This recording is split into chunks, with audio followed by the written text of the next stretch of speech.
Assalamualaikum warahmatullahi wabarakatuh. Kami dari kelompok PLP SMK Negeri 4 Tasikmalaya, jurusan Pendidikan Bahasa Indonesia yang beranggotakan yang pertama saya Bayu Rahman Fauji sebagai moderator, kemudian ada Sepri, Taufik, Siti, Resti, Sri, Hilda, dan Hera. Berikut adalah pemaparan tentang SMK Negeri 4 Tasikmalaya. Kegiatan PLP 1 atau Pengenalan Lingkungan Persekolahan 1 merupakan tahap awal dalam rangkaian kegiatan PLP yang dilaksanakan di FKIP Universitas Siliwangi. Ada dua rangkaian, yaitu PLP 1 dan PLP 2. PLP 1 dilaksanakan pada tanggal 5 sampai dengan 10 Oktober 2020.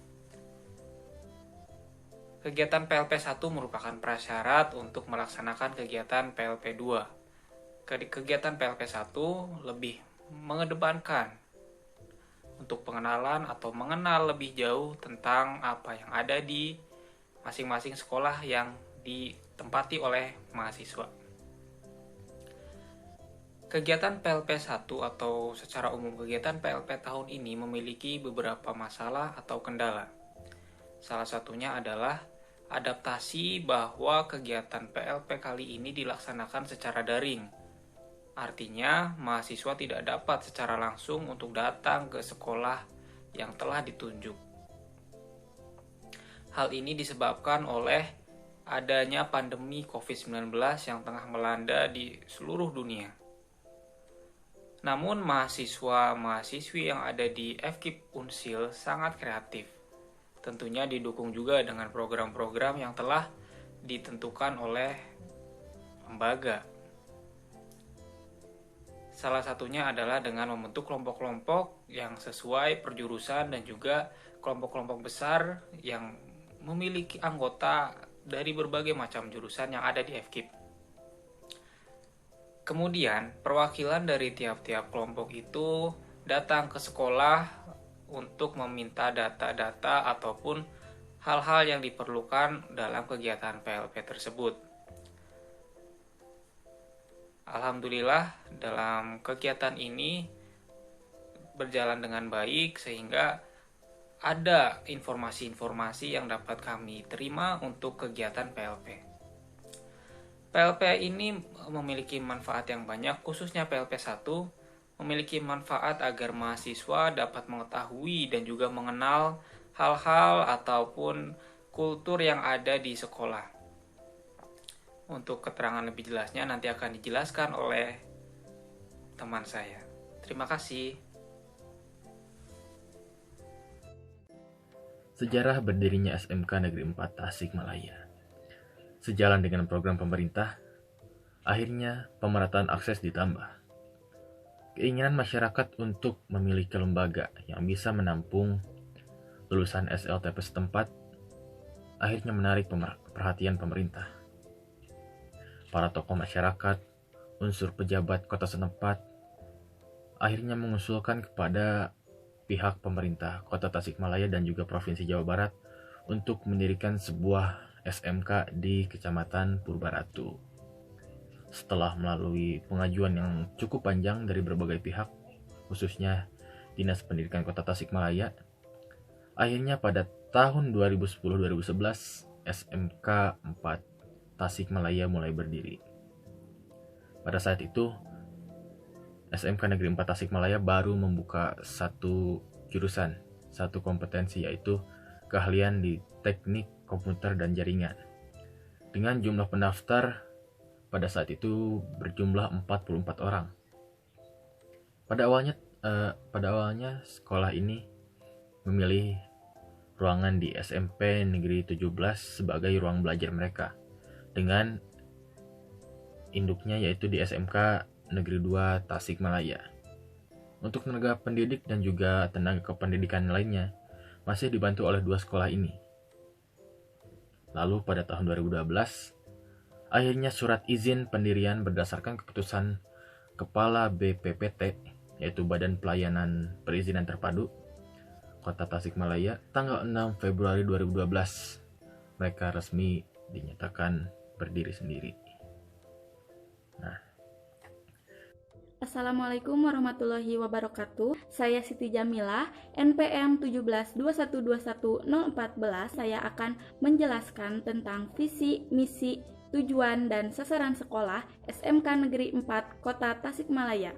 Yang pertama, visi SMK Negeri 4 Kota Tasikmalaya yaitu dengan berlandaskan iman dan takwa menghasilkan tamatan yang cerdas, akhlak mulia, kreatif, aktif, dan produktif.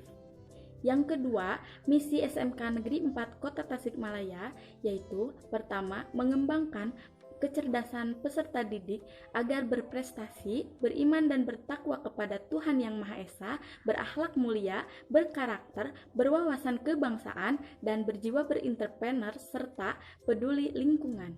2. Mengembangkan kurikulum, pembelajaran, dan penilaian yang fleksibel agar kompetensi peserta didik kreatif, inovatif, produktif, sesuai dengan tuntutan kebutuhan dunia kerja, baik nasional maupun global.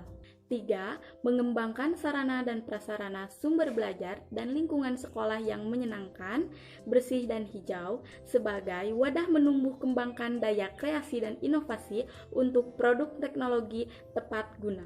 Dan yang terakhir yaitu mewujudkan manajemen pengelolaan yang efektif, efisien, transparan, akuntabel, layanan prima, dan mengembangkan kerjasama dengan pihak-pihak terkait. Ketiga yaitu tujuan dan sasaran sekolah SMK Negeri 4 Kota Tasikmalaya. Secara umum, yang pertama yaitu menyiapkan peserta didik agar menjadi manusia produktif, mampu bekerja mandiri, mengisi lowongan pekerjaan yang ada di DU atau DI sebagai tenaga kerja tingkat menengah sesuai dengan kompetensi pada program keahlian yang dipilihnya. 2. Menyiapkan peserta didik agar mampu memilih karir ulet dan gigih dalam berkompetisi. 3. Menyiapkan peserta didik dengan ilmu pengetahuan, teknologi, dan seni agar mampu mengembangkan diri di kemudian hari, baik secara mandiri maupun melalui jenjang pendidikan yang lebih tinggi. Dan yang terakhir yaitu membekali peserta didik dengan kompetensi yang sesuai dengan program keahlian yang dipilih. Selanjutnya yaitu tujuan situasional sekolah SMK Negeri 4 Kota Tasikmalaya.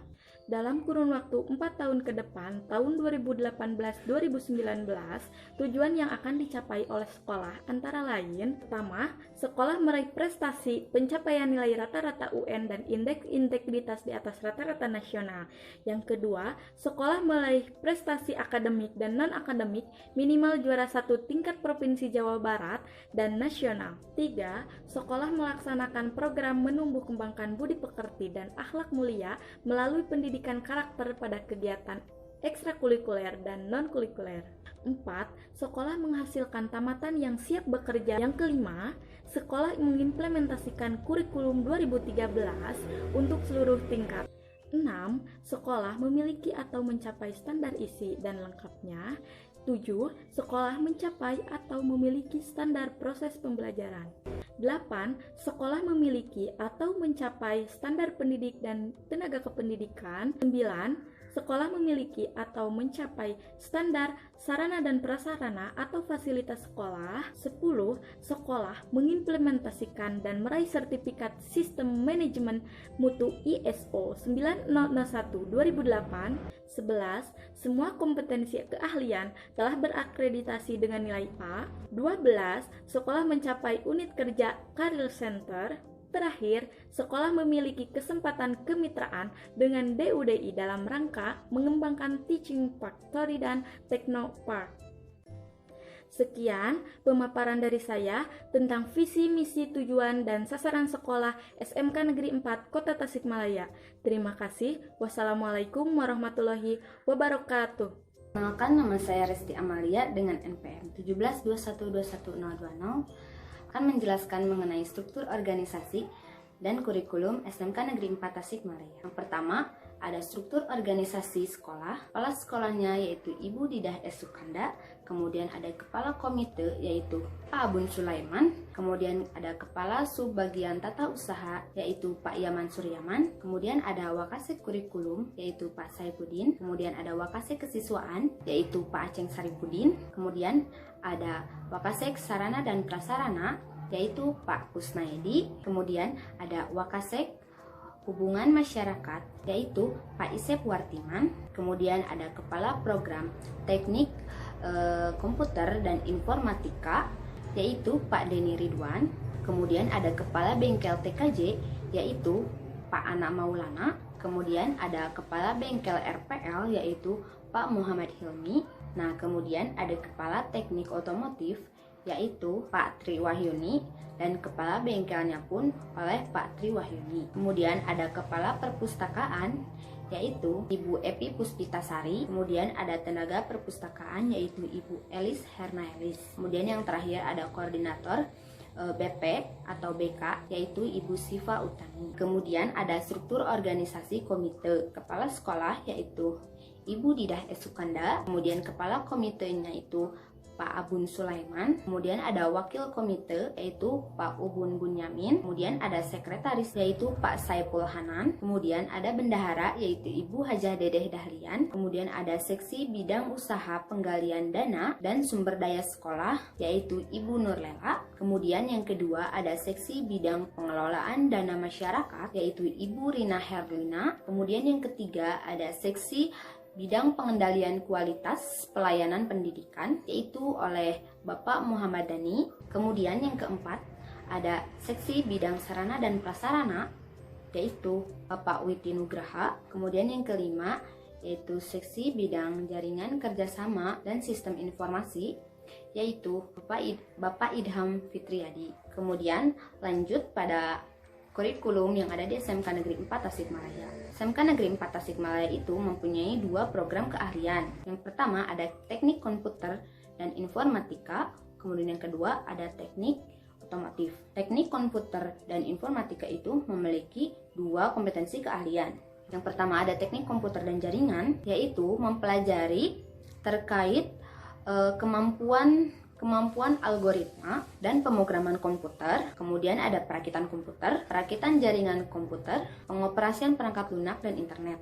Kemudian yang kedua, kompetensi keahlian rekayasa perangkat lunak, yaitu mempelajari mengenai cara-cara pengembangan perangkat lunak, termasuk pembuatan, pemeliharaan, manajemen organisasi pengembangan perangkat lunak. Kemudian ada kompetensi keahlian pada teknik otomotif, yaitu teknik bisnis sepeda motor. Teknik dan bisnis sepeda motor ini menekankan pada keterampilan pelayanan mekanik kendaraan sepeda motor. Sekian yang dapat saya sampaikan, terima kasih. Assalamualaikum warahmatullahi wabarakatuh. Nama saya Sri Marliana Triastuti, izin melanjutkan mengenai kultur sekolah. Kultur sekolah di SMKN 4 Tasikmalaya, setiap paginya peserta didik sebelum pembelajaran selalu mengadakan kegiatan membaca Al-Quran atau literasi selama 10-15 menit. Setiap hari Jumat, peserta didik laki-laki mengerjakan salat Jumat di sekolah dan peserta didik perempuan mengikuti kegiatan keputrian. Anggota Rohis setiap kelas menyampaikan ceramah dan diadakan pengajian per kelas yang disatukan di masjid. Selain itu, setiap hari Jumat juga selalu diadakan olahraga bersama seperti senam dan jalan sehat. Selain peserta didik, pendidik pun turut berpartisipasi setiap diadakannya kegiatan pengajian, sholat Jumat, dan olahraga bersama. Selain mengikuti kegiatan tersebut, SMK Negeri 4 Tasikmalaya juga rutin mengikuti kegiatan LKS yang diadakan di tingkat kabupaten maupun provinsi, dan mengikuti lomba O2SN. Sebelum adanya pandemi, kegiatan pembelajaran dilakukan secara tatap muka atau luring, luar jaringan. Kegiatan tersebut sering dilakukan dengan cara mengambil modul di sekolah lalu dikerjakan di rumah. Untuk saat ini, karena adanya pandemi, kegiatan dilakukan secara belajar dalam jaringan, melalui aplikasi Google Meet, WhatsApp, maupun Zoom, dan aplikasi lainnya. Dalam hal ini, pihak sekolah sudah sangat baik karena telah menyediakan aplikasi dalam jaringan, serta adanya dukungan dari pemerintah berupa kuota internet. Sekian yang bisa saya sampaikan. Terima kasih dan mohon maaf. Assalamualaikum warahmatullahi wabarakatuh. Perkenalkan, saya Hilda Aulia, NPM 17212109. Di sini saya akan memaparkan mengenai kegiatan kokurikuler dan ekstrakurikuler di SMK Negeri 4 Kota Tasikmalaya. Kegiatan kokurikuler bertujuan untuk memperdalam dan menghayati mata pelajaran yang telah dilaksanakan selama kegiatan intrakurikuler. Salah satu contoh kegiatan kokurikuler SMK Negeri 4 Kota Tasikmalaya yaitu kegiatan berkunjung ke Telkomsel dan Suzuki. Kegiatan ekstrakurikuler merupakan kegiatan non-pembelajaran formal yang dilakukan oleh peserta didik. Kegiatan ini bertujuan untuk menumbuhkan minat dan bakat peserta didik di luar bidang akademik. Kegiatan ekstrakurikuler tidak dilaksanakan pada saat ini di SMK Negeri 4 Kota Tasikmalaya karena pandemi. Selanjutnya ada peraturan dan tata tertib siswa SMKN 4 Tasikmalaya. Tata tertib ini dimaksudkan sebagai rambu-rambu bagi siswa dalam bersikap, bertingkah laku, berucap, bertindak, dan melaksanakan kegiatan sehari-hari di sekolah dalam rangka menciptakan iklim dan kultur sekolah yang dapat menunjang kegiatan pembelajaran yang efektif. Di sini terdapat beberapa pasal. Pasal pertama tentang pakaian sekolah. Nah, untuk pakaian seragam, siswa itu wajib menggunakan seragam sekolah dengan ketentuan sebagai berikut. Untuk umumnya, siswa itu memakai seragam sekolah yang sopan, rapi, lalu memakai seragam sesuai jadwal. Untuk hari Senin memakai seragam putih abu, lalu untuk hari Sabtu memakai pakaian olahraga dan memakai identitas sekolah, terus memakai topi sesuai ketentuan dan memakai sabuk yang berwarna hitam. Untuk kaos kaki menggunakan yang berwarna putih, panjang sampai betis, dan sepatu menggunakan warna hitam. Dan untuk pakaiannya itu tidak ketat dan tidak membentuk tubuh, lalu tidak memakai perhiasan yang mencolok. Khusus untuk laki-laki, baju dimasukkan ke dalam celana menggunakan celana panjang sesuai dengan ketentuan, lalu memakai identitas sekolah, memakai topi, memakai sabuk berwarna hitam, memakai kaos kaki berwarna putih sesuai dengan ketentuan, lalu memakai sepatu berwarna hitam. Khusus untuk perempuan, baju dimasukkan ke dalam rok, panjang rok sesuai dengan ketentuan. Untuk muslim memakai jilbab berwarna putih, lalu panjang rok sampai mata kaki, tidak menggunakan perhiasan atau aksesoris mencolok, dan lengan baju tidak digulung. Ada pasal 2 mengenai rambut, tato, make up, dan kuku. Khusus untuk umum, siswa itu dilarang mengecat rambut, mengecat kuku, bertato, dan ditindik. Khusus untuk perempuan, dilarang memakai make up yang berlebihan, kecuali menggunakan bedak yang tipis. Selanjutnya ada pasal 3 mengenai masuk dan pulang sekolah. Siswa wajib hadir sebelum bel berbunyi. Waktu belajar di sekolah itu pukul 6.50 dan pulang sesuai jam pelajaran. Siswa yang terlambat kurang dari 15 menit wajib lapor kepada guru piket dan diizinkan memasuki pelajaran tersebut. Lalu, jika siswa yang terlambat lebih dari 15 menit wajib melapor kepada guru piket dan tidak diperkenankan mengikuti pelajaran tersebut.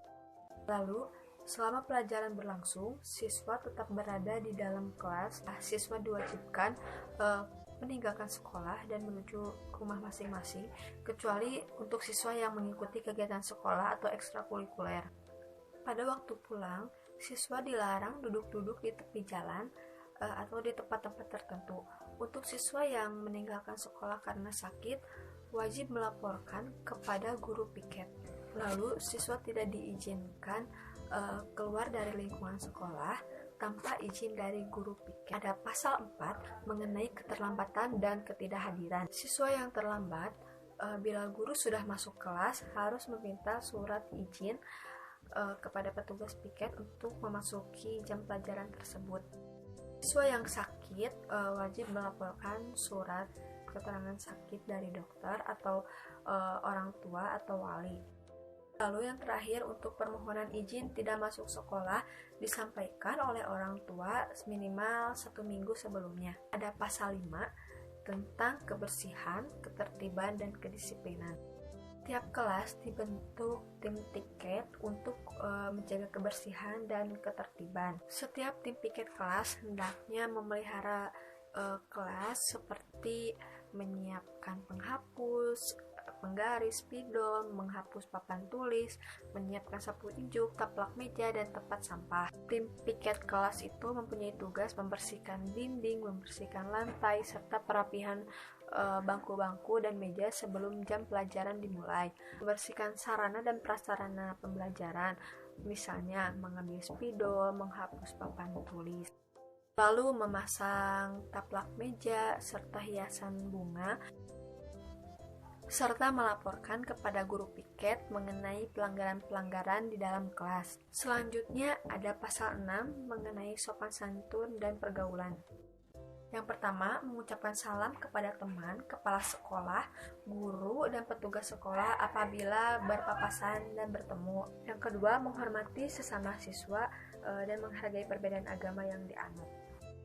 Lalu menyampaikan pikiran, ide, pendapat, berani menyampaikan kebenaran, dan berpendapat menggunakan bahasa yang sopan sehingga tidak menyinggung perasaan orang lain.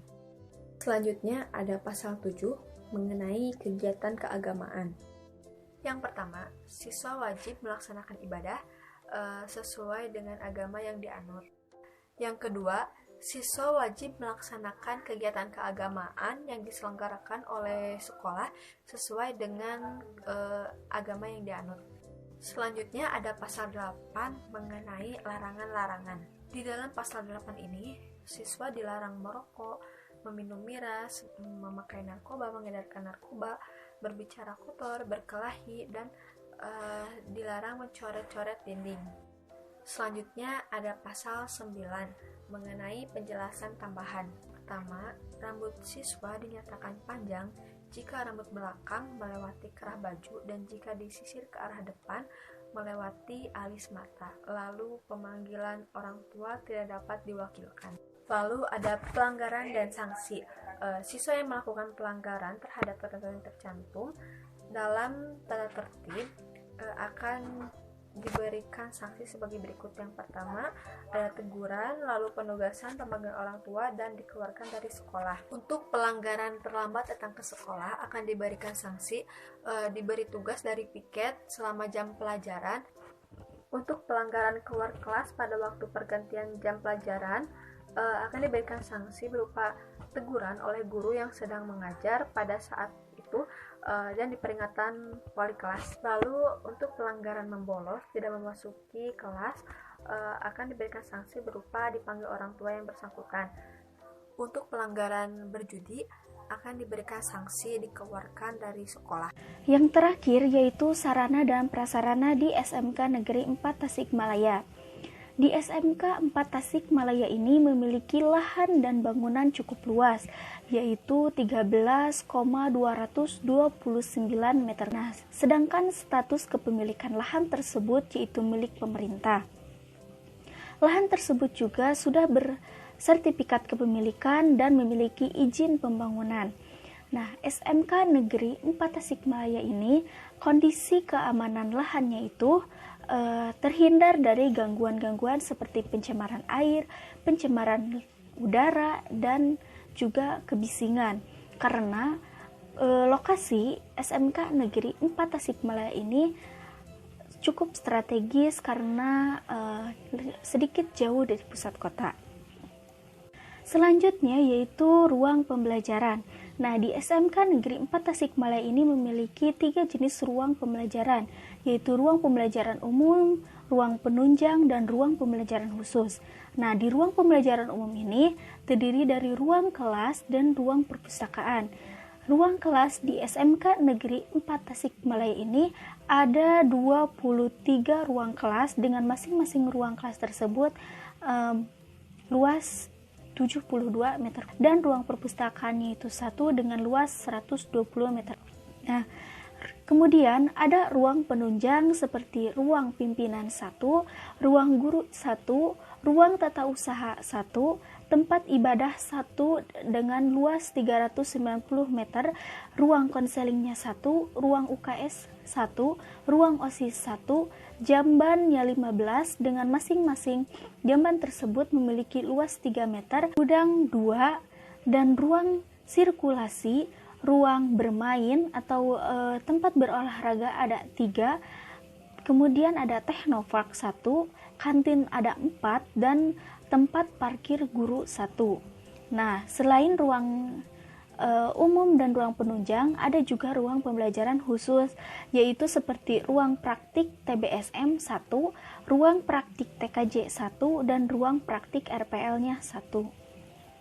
Berdasarkan rincian dari sarana prasarana yang telah dipaparkan tadi, menurut kelompok kami, sarana dan prasarana di SMK Negeri 4 Tasikmalaya ini sudah terbilang baik, sudah memenuhi kualitas dan sangat menunjang untuk pembelajaran. Simpulan laporan PLP 1 yang telah disusun oleh kelompok kami yaitu bahwa kegiatan pengenalan lapangan persekolahan di SMK Negeri 4 Tasikmalaya ini sangat memberikan banyak manfaat dan juga ilmu baru bagi kami peserta PLP. Nah, banyak hal baru yang kami dapatkan, di antaranya berbagai pengetahuan di bidang kultur sekolah dan bidang lainnya. Selain itu, kami juga merasa bangga karena bisa diberi kesempatan untuk melakukan pengenalan lapangan persekolahan di SMK Negeri 4 Tasikmalaya yang dikenal banyak orang dengan berbagai prestasi dan keunggulannya. Terima kasih atas perhatiannya. Mohon maaf apabila ada kekurangan dan kesalahan. Assalamualaikum warahmatullahi wabarakatuh.